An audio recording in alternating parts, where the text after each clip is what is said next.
All right, hi, this is Eddie Guerra from Eddie Guerra Fitness and Set and Flow Yoga, here to talk to you today about voice and the importance of voice in terms of teaching a large group fusion class.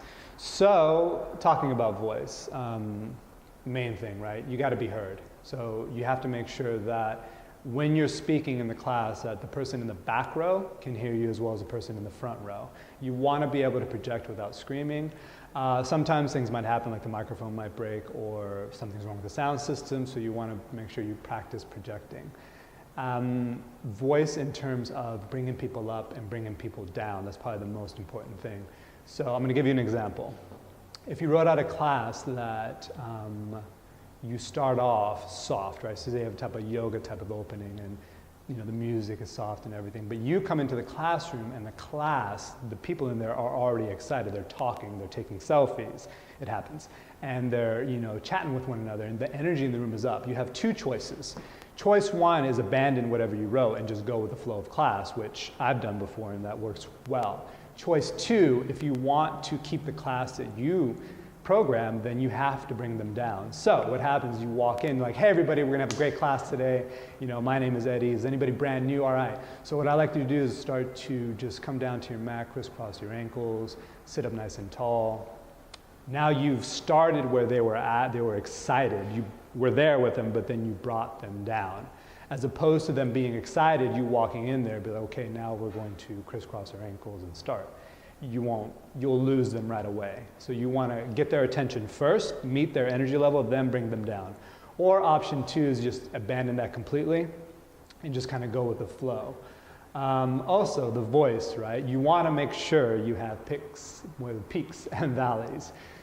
If you ever go into a classroom, whether it be a fitness class or even if you're going for a workshop and the teacher's voice is this like the entire hour of class, like you fall asleep, right? You just flat out, you check out. What happens is you check out. So you want to use your voice to keep them entertained, because in a sense, when you're doing this type of fusion class where there's lighting and music and everything's exciting, you're performing, you're on stage. You want to be real, but you also, you are on stage.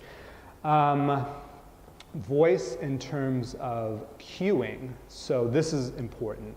If somebody's doing a physical activity, say mountain climbers or push-ups, something active, and then you want to transition them to, say, grabbing a pair of dumbbells and doing squats, right? So if they're in push-up position, shoulders stacked over wrists, core engaged, glutes tight, lower body tight, and they're doing push-ups, right? They're active, so you don't have, you give it a sense of urgency, but you can walk around and give cues, talk about, alignment and everything. But now you want to transition them to standing up, and here's a mistake I've seen instructors make time and time again. They ignore the transition of just standing up, grabbing the dumbbells, and don't give it any sense of urgency or sense of excitement. You lose the class that way. You also lose kind of the flow of class. If somebody's in plank, right, and then, you can be like, okay, stand up, grab your dumbbells, let's do squats. Or you want to make that little transition important. In fact, the most important thing is like, hey, you got to grab these dumbbells. So you're in plank, grab your dumbbells, like stand up. Like that little transition, because now you're like, you got their attention again, like, oh, I got to do something. Because once they start doing squats, it's a more bigger physical activity, so they'll be more into it. So pay attention to those transitions because they're critical in making your class flow. Whether you're grabbing a block, whether you're grabbing a pair of dumbbells, whether you're grabbing a kettlebell, you got to make it seem like, hey, we got to do this right now. You got like 5 seconds, let's go. One other thing about voice, counting people down, right? So say, for example, somebody's doing burpees. You have to tell them like, hey, you got 30 seconds. And then count them down. So don't forget that they're on clock for 30 seconds and then just not say anything else about it, just let it keep going. When they get towards the end, tell them like, hey, you got 5 seconds left. 4, 3, 2. That way it'll keep them motivated and they'll feel like, oh, well, if I only got 5 seconds left, I can do this, right? One other thing in terms of numbers, try to count down instead of counting up. The subconscious mind tends to like numbers being taken away rather than adding on. So that's one other thing to keep in mind. So we've covered that. So you got, just use your voice, You know, make sure that it has some type of ups and downs. Cueing is important. Make sure your transitions are on point. Count them down, count them out. And one other thing, and this is something that as an instructor you may or may not be aware of. Some instructors have what's called Singsong Voice, and that's like, and 3, and 2, and jumping jacks, and squats, and push-ups, and boom. And it's like that the whole class, right? So that in itself, some students love it. They absolutely are like, they're just about that because it's like cheerleader, right?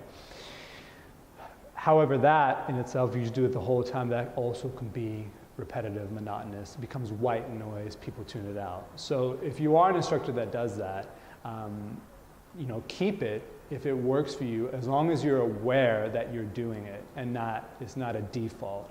I personally don't like sing-song voices in class. I prefer instructors, you know, to use their voice and like give cues and that whole thing. But it is a rhythmical way to deliver instruction in class, and some people totally dig it, but just be aware of it if that's what you're doing. All right, that's it for voice. The next vlog we will talk about timing. See you next time, and peace.